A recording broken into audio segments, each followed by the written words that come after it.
দৈনিক সাহাবী রাসূলুল্লাহ সাল্লাল্লাহু আলাইহি ওয়াসাল্লামকে বলতেছেন, ইয়া রাসূলুল্লাহ, ইয়া হাবিবাল্লাহ, ও নবীজি, কিভাবে আমার দোয়াটি আল্লাহ তাআলার কাছে মুস্তাজাবুদ দাওয়া হিসাবে উপস্থিত হবে? আমি কিভাবে মুস্তাজাবুদ দাওয়া হতে পারি?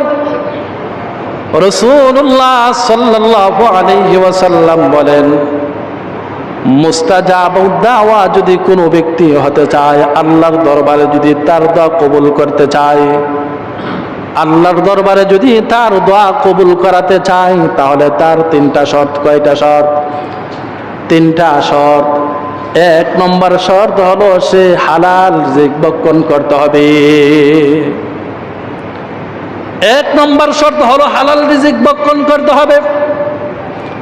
হারামের দ্বার কাছে এসে যেতে পারবে না।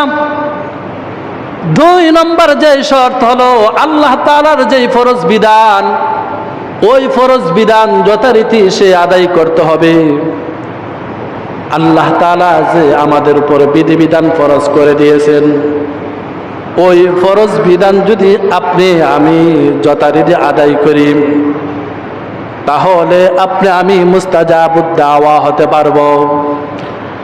তিন নম্বর হলো নবীজির যে সুন্নত, ওই নবীজির সুন্নত যদি আপনি আমি পাবন্দ করি, সুন্নতগুলি যদি তালাশ করে করে আমি পালন করি, নবীজির সুন্নত যদি আপনি আমি আদায় করি, তাহলে আপনি আমি মুস্তাজাবুদ দাওয়া হতে পারবো।